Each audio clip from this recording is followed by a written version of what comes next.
Hello, and welcome to the Europe at War podcast.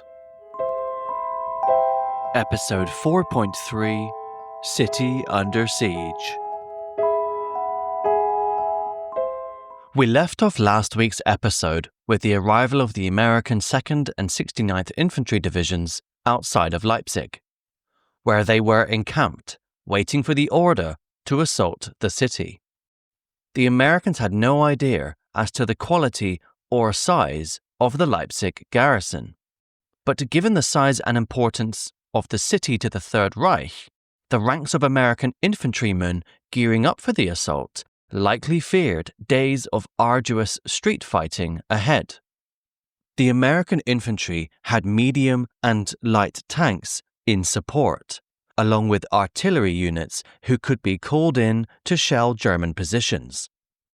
But no one relished the prospect of fighting in a large urban environment, where snipers, machine gun nests, and Panzerfausts could ambush you on every street corner. The American assault plan for Leipzig was as follows. The 2nd Infantry Division was to assault Leipzig head-on from the west, with their key objective being to advance to the Weisse Elster River in the center of the city, where they hoped to seize the vital bridges leading over the river. Some bridges were small and fit only for foot traffic. Thus, the main focus for the Americans was to seize the largest bridges over the river, which were wide enough to carry heavy vehicles and tanks. These bridges were the Zeppelin Bridge and the Klinger Bridge. These two bridges also led directly to the center of Leipzig and thus represented vital transport links in the city. The Americans didn't know whether the Germans had wired these bridges with explosives or not, but given that this was a standard tactic during German retreats, the Americans expected the same tactic to be deployed once again in Leipzig. This meant that not only did the American infantry have to fight tooth and nail to seize the bridges, they also had to do this as quickly as possible before the Germans blew them up. The 2nd Infantry Division was composed of 3 regiments, 2 of which were ordered to clear out the suburbs and villages on the southwestern outskirts of Leipzig. The 3rd Regiment, however, called the 23rd Infantry Regiment, under the command of Colonel Lovelace, was given the objective of entering the city and seizing the bridges over the Weisse Elster River. Therefore, it's this 23rd Infantry Regiment who will be the main focus of the fighting in western Leipzig. The 69th Infantry Division, meanwhile, was ordered to strike into Leipzig from the south and the east. Their objective was to advance right into the city centre, capture the Neues Rathaus, or the New Town Hall, and force the capitulation of the Leipzig garrison. Because the 69th Infantry Division was given a much larger area of the city to attack, roughly 2/3, a more detailed attack plan was developed. And divisional staff planners set out 5 phase lines in Leipzig which acted as checkpoints towards which the infantry was expected to advance. Phase Line 1 was drawn just inside the city's eastern and southern limits, and this phase line ran slightly to the north of the Battle of the Nations monument, the Völkerschlachtdenkmal. Phase Line 2 was placed 1 kilometer deeper into the city. Phase Line 3 was drawn another 1.5 kilometers deeper into the city and ran along the boundaries of the city centre. Phase Line 4 went beyond the city centre and beyond the Hauptbahnhof, the main train station. And finally, Phase Line 5 was drawn to the north of the large Rosenthal Park in northwestern Leipzig. If Phase Line 5 had been reached, then this would effectively signal the full occupation of the city. Now I know I've thrown a lot of information at you there, so to help you visualize these phase lines and the overall assault plan for both the 2nd and the 69th Infantry Divisions, I've put some maps up on my website, which you can access via a link in the episode description. Whilst the 2nd Infantry Division was to utilize only one regiment in their assault, the 69th Infantry Division was tasked with assaulting a much larger segment of the city. Therefore, their attack was carried out by two regiments, the 272nd and the 273rd Infantry Regiments, with elements of the 271st Infantry Regiment also providing support. Mindful of the dangers of fighting in a densely populated urban environment, along with a lack of intelligence regarding the strength of the German forces they were to face, the 272nd and 273rd Infantry Regiments were ordered to attack in unison.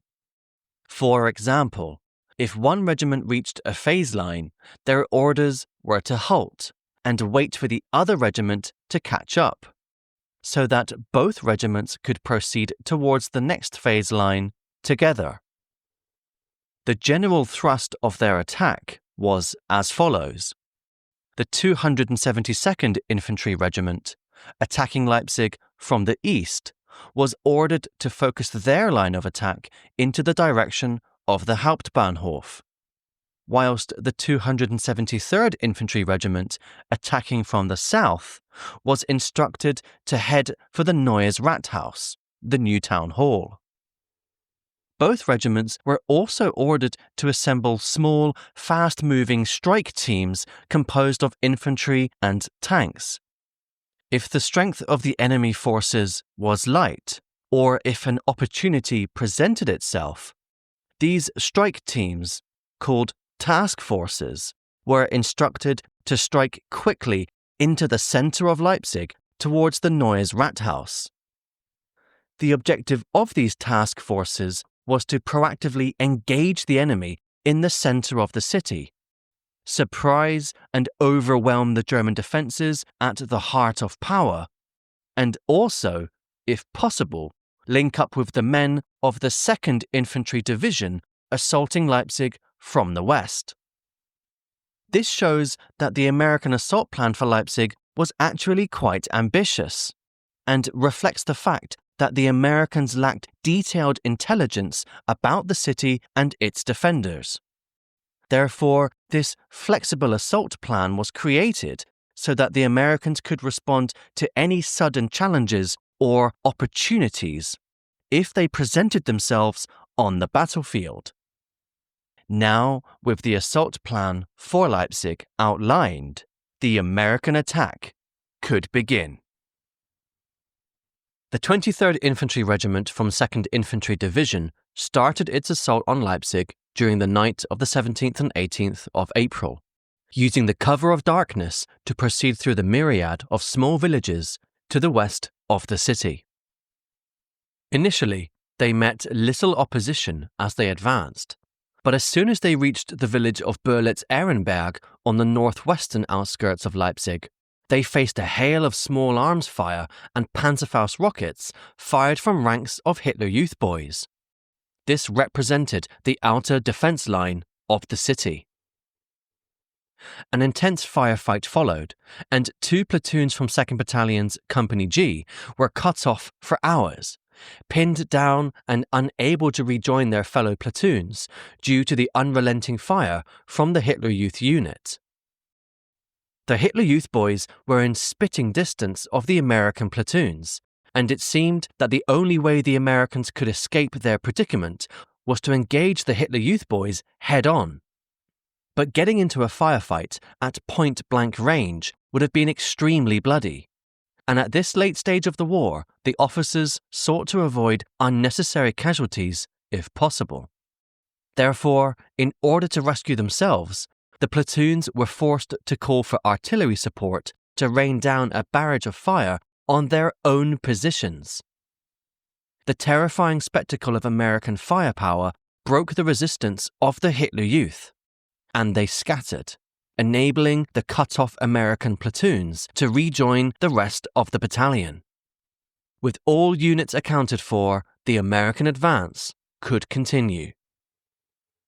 The 23rd Infantry Regiment entered the city limits, and by dawn, rifle companies were gingerly advancing through the empty streets, followed by tanks and tank destroyers from the division's armoured units. One of the main routes running through the western districts of Leipzig was the Merseburger Straße. Thus, this was chosen as the main line of advance for the Americans. In an encouraging sign, white flags hung from most of the houses along the street. And once the German civilians realized a firefight wouldn't break out, people started streaming out of their homes to curiously watch the Americans as they passed. Some even stopped to greet the Americans with flowers and drinks.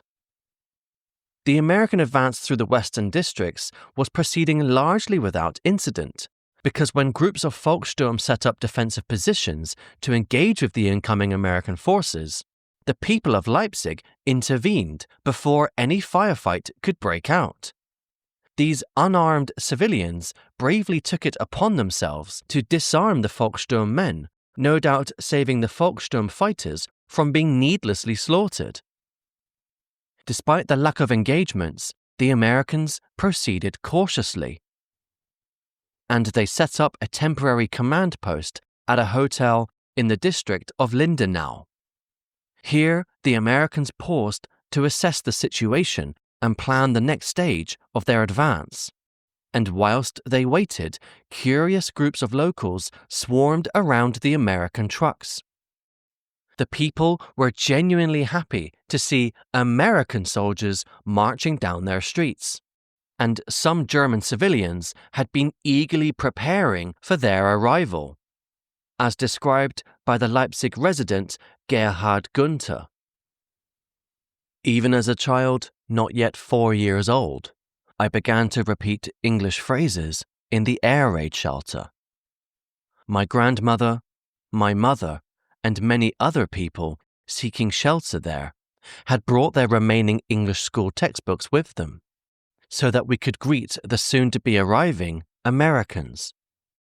And in the shelter, my grandmother gave English lessons with a blackboard and chalk.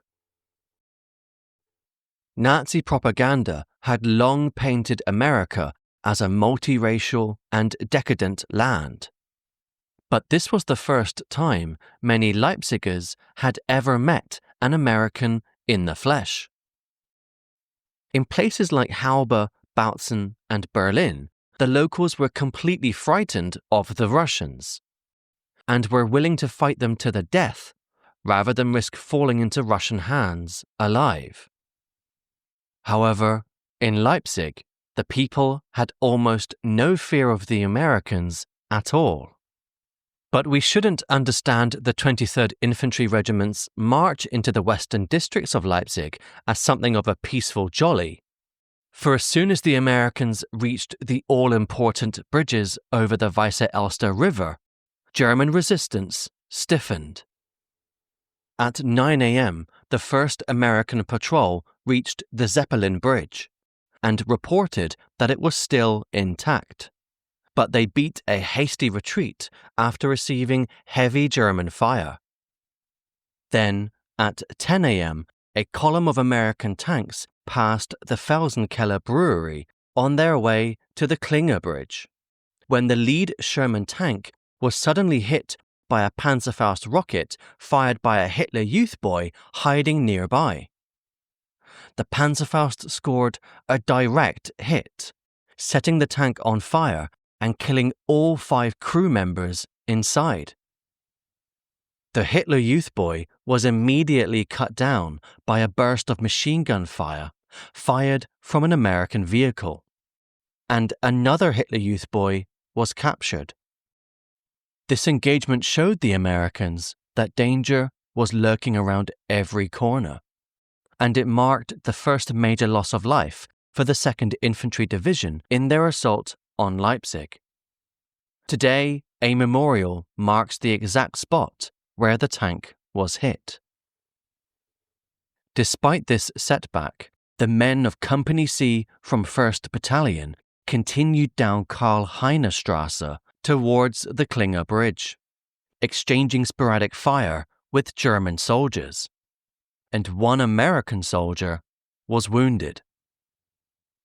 By 11 a.m., all companies of the 23rd Infantry Regiment had reached the bridges over the Weisse Elster River, but recognizing the threat posed by the well-dug-in German positions both on the bridges themselves and on the eastern bank of the river, Colonel Lovelace ordered the entire regiment to launch a coordinated, simultaneous attack on all of the bridges leading over the river.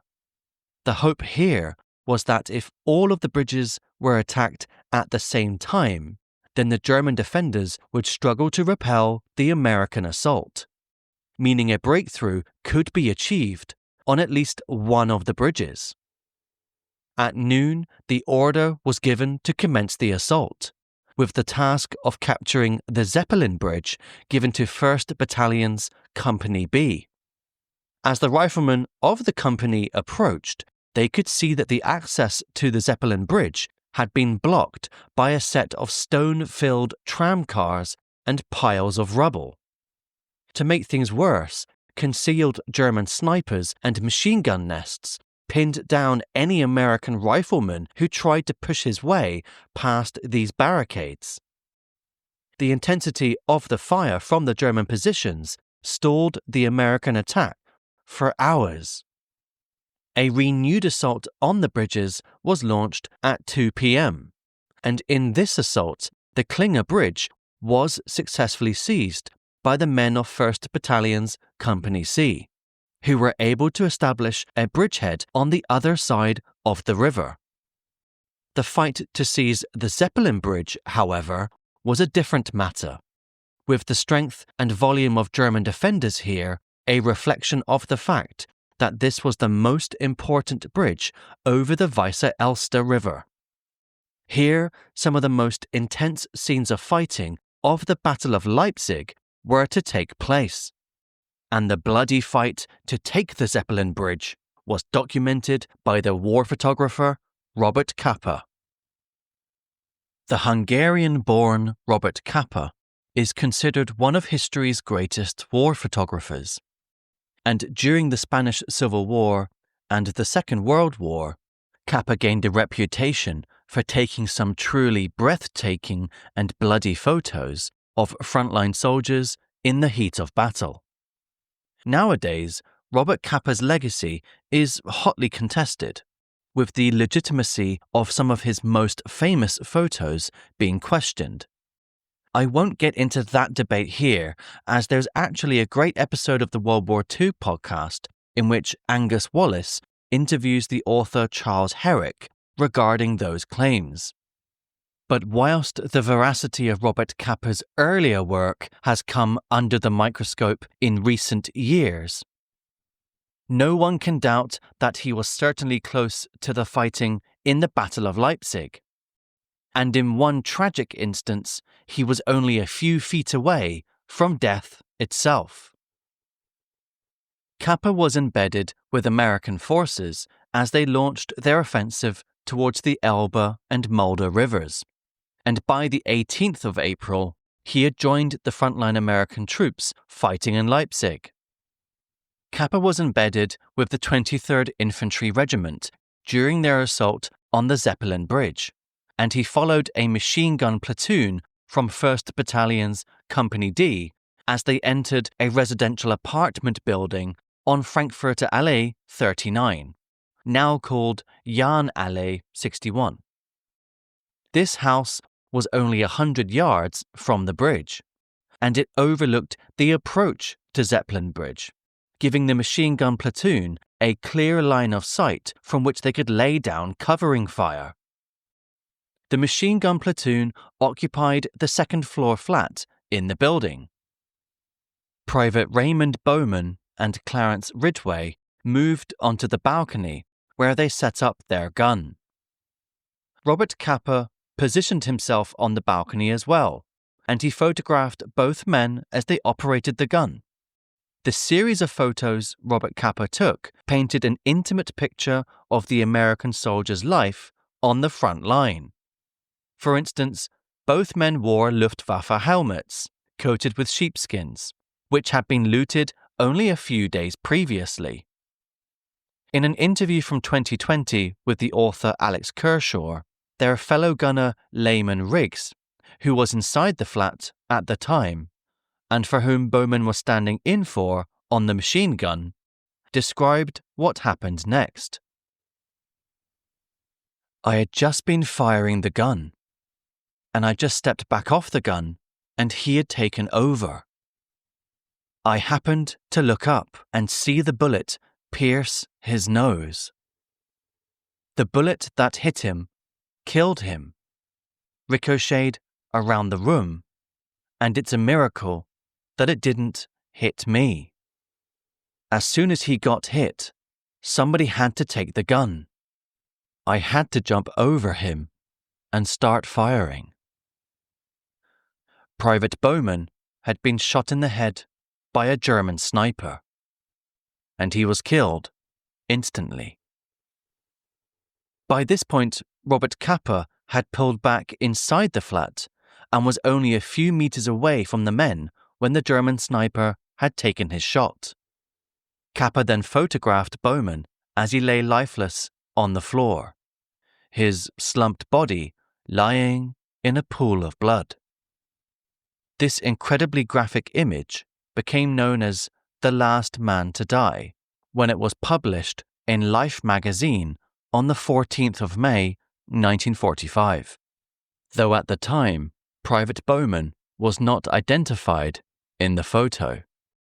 I've put a link in the episode description to the photo which Robert Capa took. And I have more of Robert Capa's photos from the Battle of Leipzig on my website.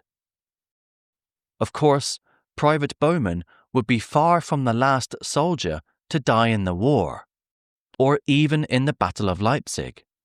But for Robert Capa, the photos he took on that day in the flat were symbolic to him, and he regarded them as some of his final photos of the war. The American infantry assaulting the bridge were furious at the sight of their fallen comrade. And when some German soldiers from the Zeppelin Bridge defences surrendered, the American GIs vented their fury out on them.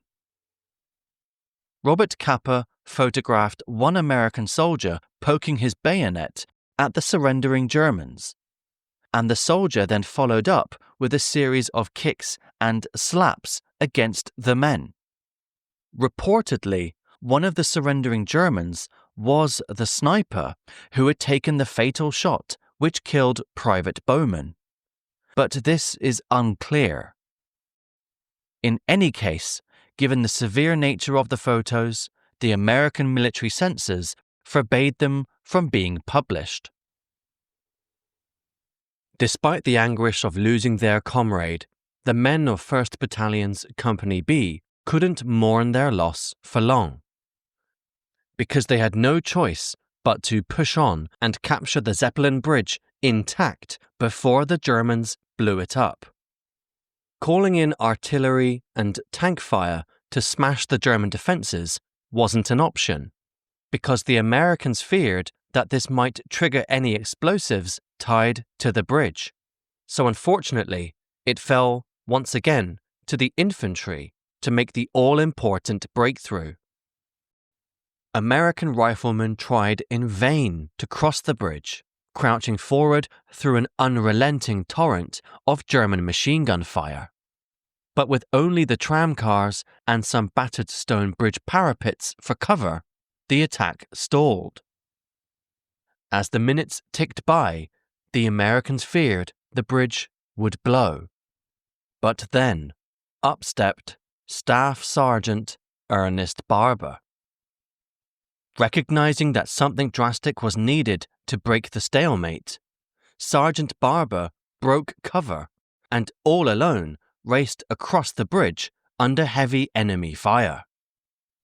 Despite the odds, Barber evaded being hit, and he reached the German-held eastern end of the bridge, where he immediately engaged the German soldiers in hand-to-hand fighting, killing 2 German defenders.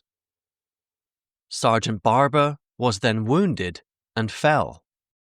Believing him to be dead or captured by the enemy, the Americans opened up with a wave of fire onto the German positions on the eastern bank of the river.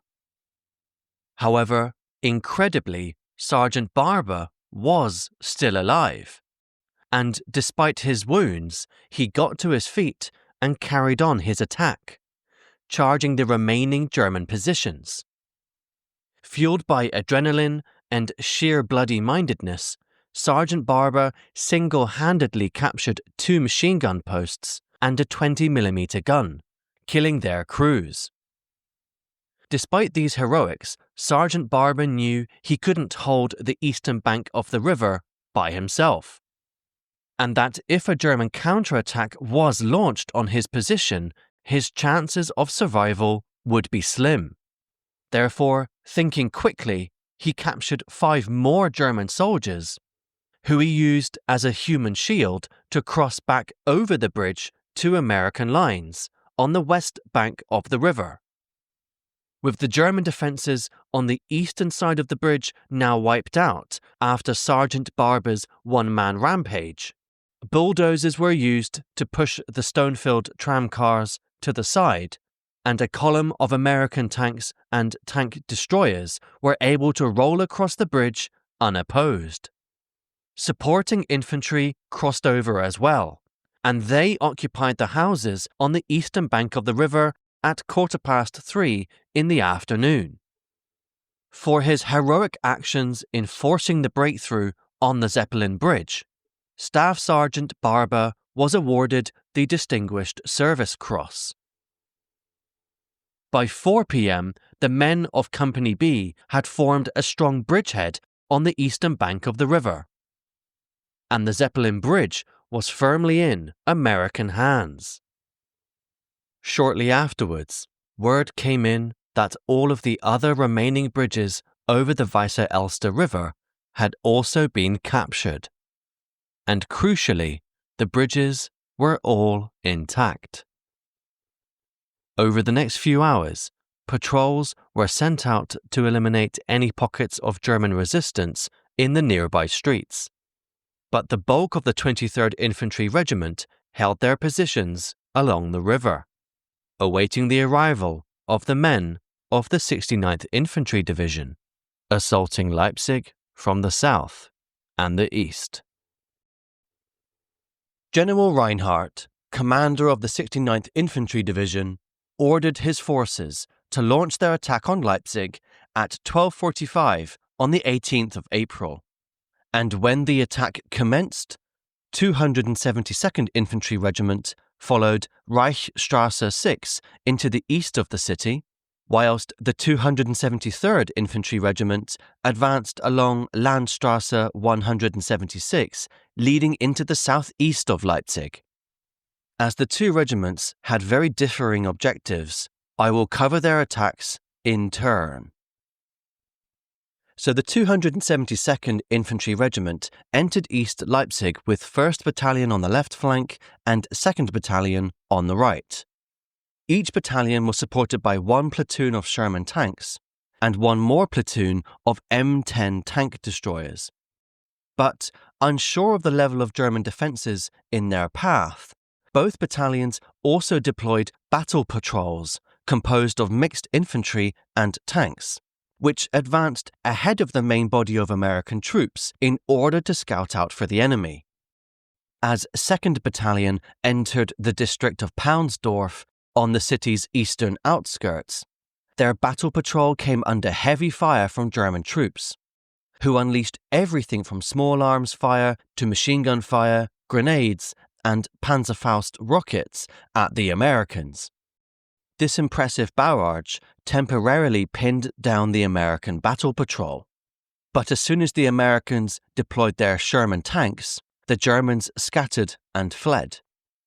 Soon, Paunsdorf was in American hands, along with 150 German prisoners. And the advance continued. Bomb craters lined every road, hampering the movement of the American armour. But whilst these potholes were difficult to navigate, a bigger challenge to the Americans was presented by the people of Leipzig themselves.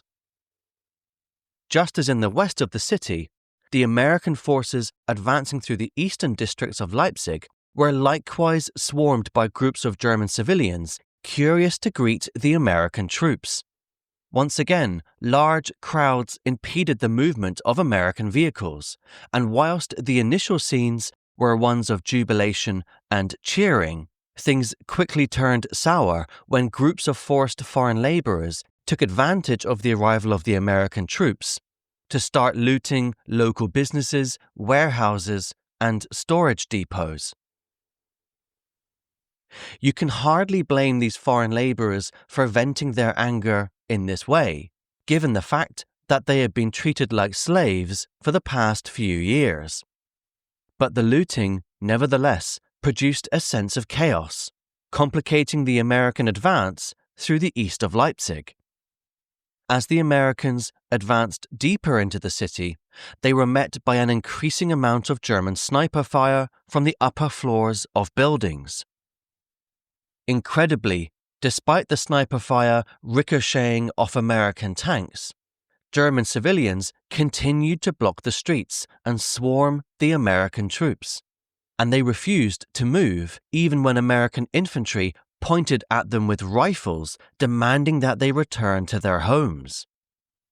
Astonishingly, it was only when the American tanks started firing shells at the snipers hiding in the buildings that the civilians finally got the message that they were in the middle of a war zone, and they hastily retreated back into the safety of their homes. It's not difficult to understand why the people of Leipzig were so willing to come out and greet the American troops, as for weeks and months they had feared their city falling into Red Army hands. Thus they were truly grateful to see Americans rather than Russians in the city. Moreover, a false rumour was by now circulating amongst the civilians that Leipzig had been declared an open city. So it's likely the people truly believed that they weren't in any danger. There were also examples of ordinary people playing a key role in preventing unnecessary bloodshed between German and American troops.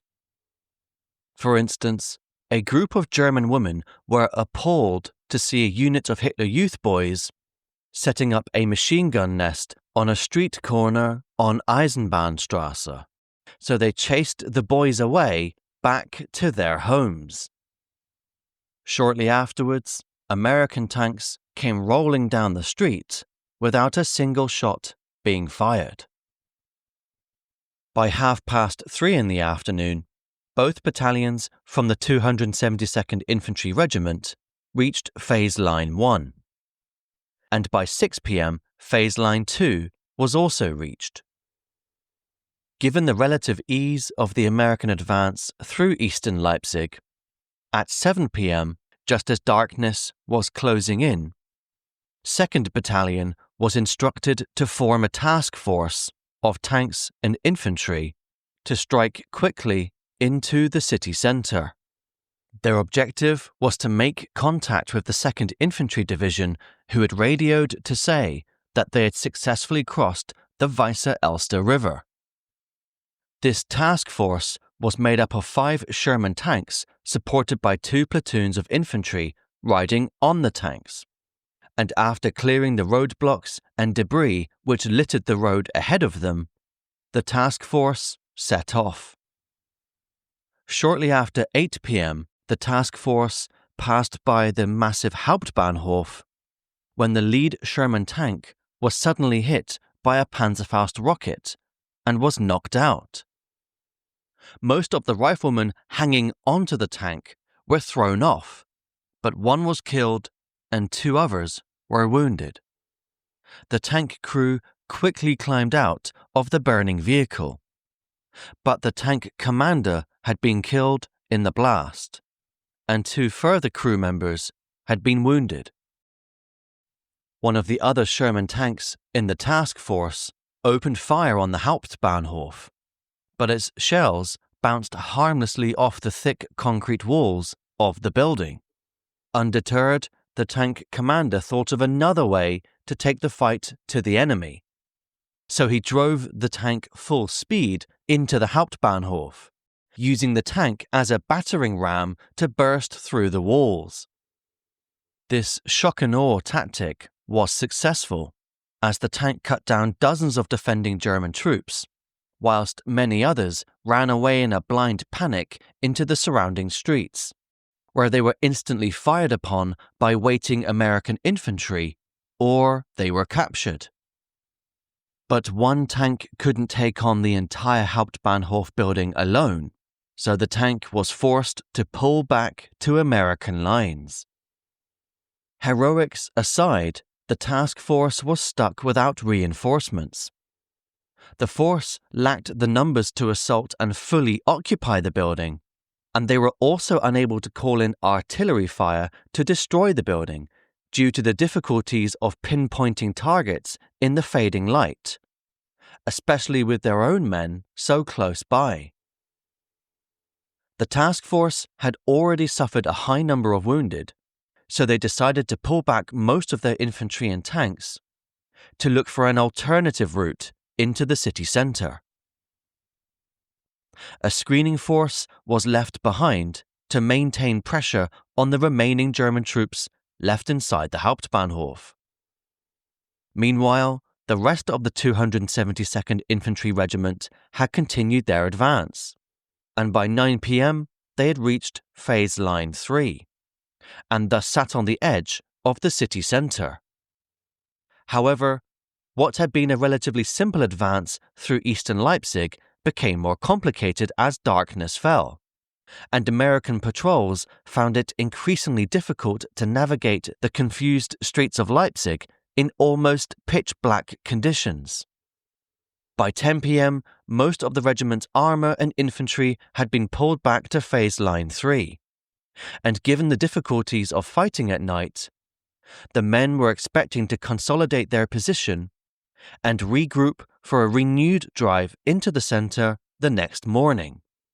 However, orders came from General Reinhardt that the men of the 272nd Infantry Regiment must continue their attack into the city. So strong foot patrols were sent out to establish contact with the 2nd Infantry Division on the western side of Leipzig. Whilst the 272nd Infantry Regiment assaulted Leipzig from the east, the 273rd Regiment advanced from the southeast. This regiment also had 2 battalions available for its assault on Leipzig, the 1st and 2nd Battalions. But given the expected hard fighting ahead, 1st Battalion from the 271st Infantry Regiment was also transferred for support. Objectives for the 273rd Regiment were outlined by the commander, Colonel Adams, as follows. 1st Battalion was to advance on the right flank, 2nd Battalion would advance through the centre, and the reassigned battalion from the 271st Infantry Regiment would advance on the left flank. And at 12:45 in the afternoon, the regiment launched its assault on Leipzig. 1st Battalion encountered stiff resistance as it approached the southeastern district of Holzhausen, and in one engagement, they had to overcome a German defensive position comprised of 12 heavy machine gun nests. The American infantry struggled to dislodge the German troops, and it was only when American tank support arrived and tank shells started ripping through the German lines that the defending groups of Volkssturm and Wehrmacht soldiers fell back in disarray. Reports state that up to 50 German soldiers were killed in the chaos. Once inside the city limits, 1st Battalion made good progress, and by 4:30 they were halfway to phase line 1. As 2nd Battalion advanced into Leipzig, they came up against well-dug-in enemy positions near the Bruno Planch football stadium in the western half of the district of Probstheide. And they were locked in a running firefight with the German troops all afternoon. However, once again, supporting American armour arrived, enabling the infantry to finally overrun the German defensive positions and capture the stadium.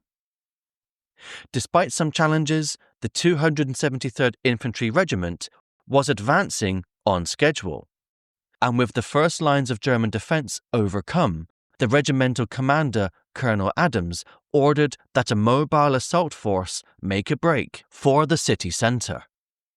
Therefore, a special tank and infantry task force was assembled, and it was given the name Task Force Zweibel, after its commander, Lieutenant Colonel David T. Zweibel.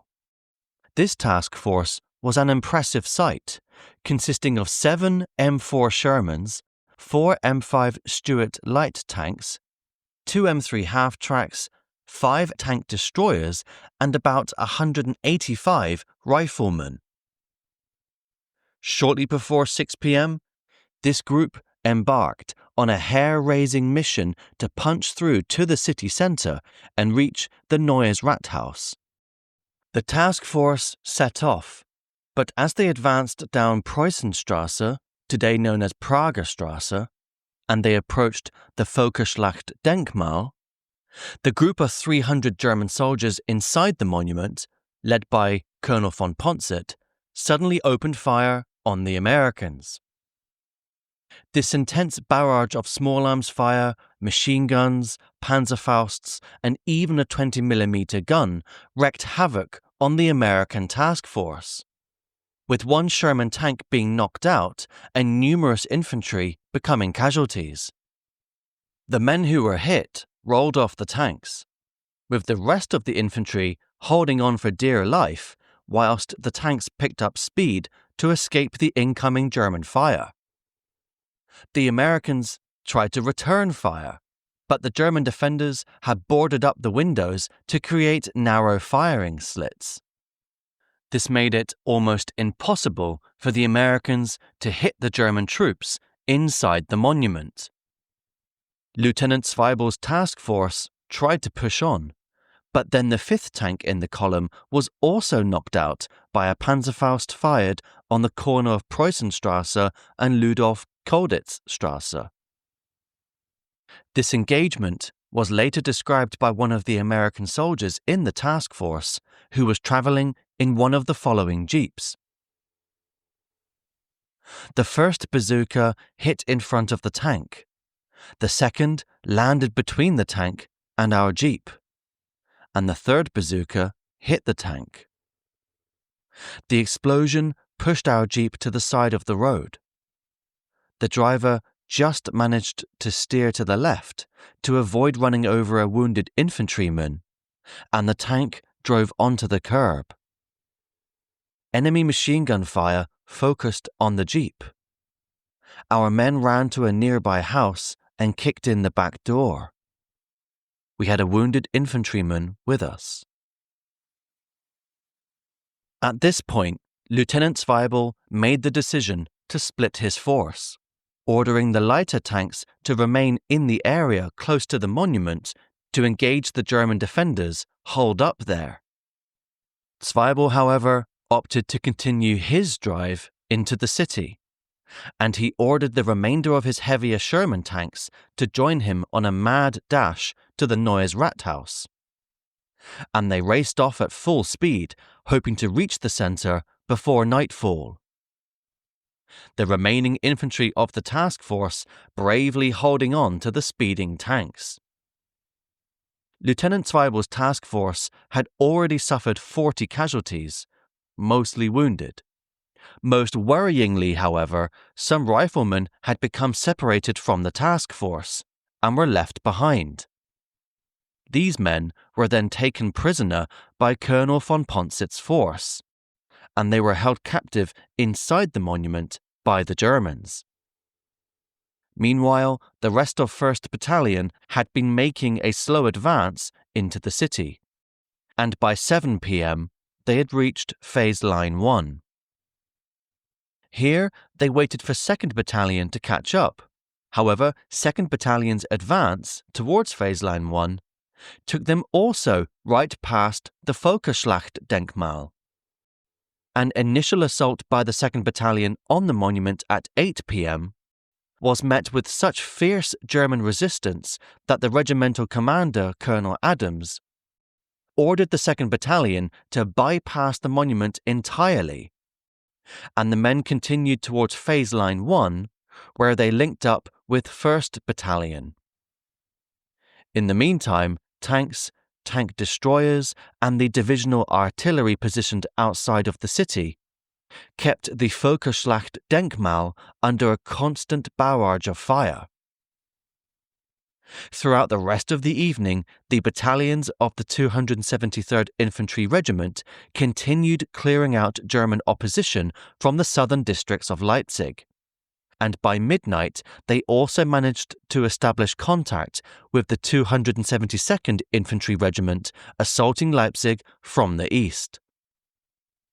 However, the Völkerschlachtdenkmal remained firmly in German hands. Task Force Zweibel, meanwhile, continued on its charge into the city. And despite the intensity of the German fire they received, all of the remaining tanks in Zweibel's group managed to reach the center of Leipzig in one piece. Lieutenant Zweibel's force knew they were close to the Neues Rathaus, but they were navigating with the use of outdated maps. So they ended up taking a wrong turn. Their plan had been to enter the city centre and use the cover of tighter streets to advance slowly towards the Neues Rathaus. Their wrong turn, however, took them down a ring road leading directly past the Neues Rathaus. This ring road offered the column no cover whatsoever. So as they approached the building, a firestorm erupted as the Neues Rathaus defenders bombarded the American task force with everything they had. Zweibel's tanks engaged with the German forces firing from the Neues Rathaus the best they could, whilst their accompanying American infantry raced to find cover nearby. The tanks were sitting ducks, and they couldn't radio the rest of the 273rd Infantry Regiment for support, as the high houses of the built-up city centre were wreaking havoc with the radio signals. Cut off and exposed, the task force used the fading light to escape their position on the ring road, and they found some temporary cover a few streets away.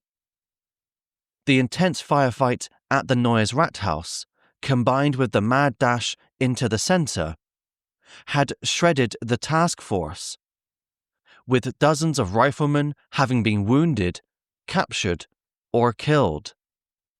Some of Zweibel's precious tanks had also been knocked out. Lieutenant Zweibel regrouped what remained of his force and hunkered down for the night. His plan was to wait until dawn the next day before launching another assault on the Neues Rathaus. Now that we've seen how the American attack on Leipzig unfolded throughout the 18th of April, it's time to see how the military and civil leadership of Leipzig responded to the assault on their city. Firstly, the efforts of the SS to liquidate the regime's opponents reached a frenzied climax, as it became abundantly clear that American forces were potentially only a few hours away from capturing Leipzig. At 12:30 in the afternoon, at the Leipzig-Thekla concentration camp, the remaining inmates were rounded up for a final execution. A large group of more than 300 sick and frail prisoners, many of them suffering with typhus, were locked into a barracks, which was then doused with flammable chemicals. The doors were locked, and a group of SS men, supported by members of the Volkssturm, fired repeated rounds of Panzerfaust rockets at the barracks, setting them alight. Prisoners who tried to escape the inferno by forcing open the doors were gunned down the moment they stepped outside. According to reports, despite the shooting and the fire, only around 80 of the prisoners were killed in the massacre. The rest were horrifically burned or wounded, whilst some lucky few were able to escape in the chaos. Whilst the SS fanatics were using their last hours in power to commit barbarous acts such as the massacre at the Thekla concentration camp, some of the leadership in Leipzig were fearful of what would happen to them if they fell into American hands. Unable to escape the city, the only option they believed they had was to commit suicide. For instance, in the early hours of the 18th of April, in their offices at the Neues Rathaus, the Mayor Alfred Freiberg and the Deputy Mayor Kurt Lissow, along with their respective wives and daughters, all took their lives with poison. However, Walter Dönecke, the uncompromising leader of the Volkssturm, was still very much alive, and he was busy marshalling his Volkssturm men for the fight ahead.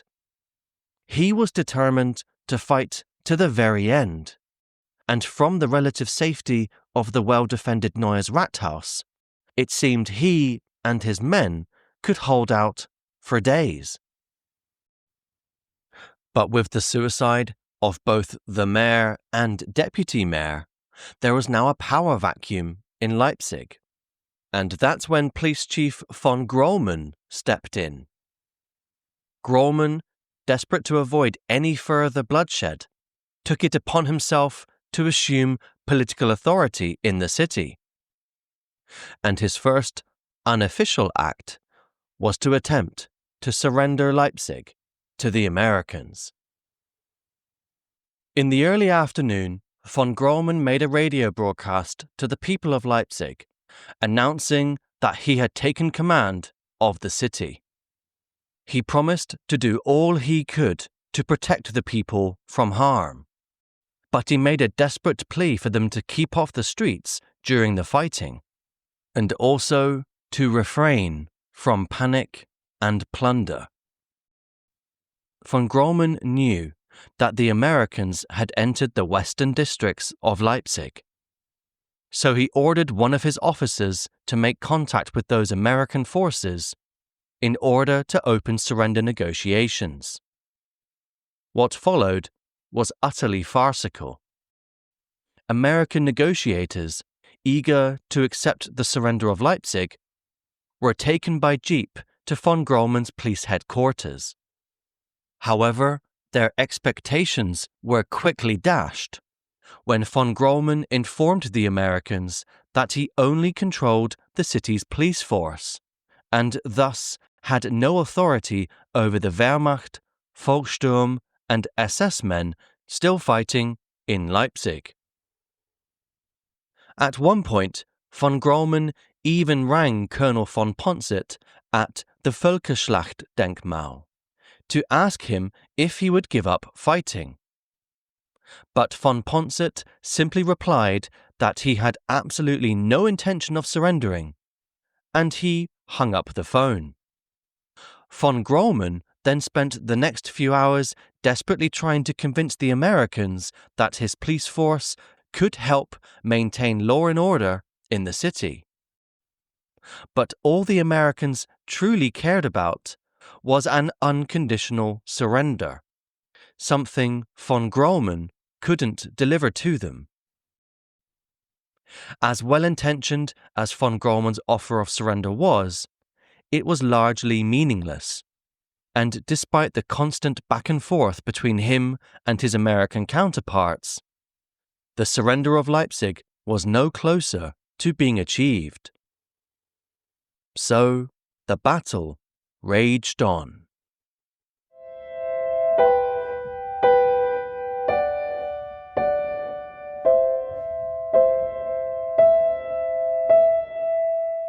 Thank you for listening to the Europe at War podcast.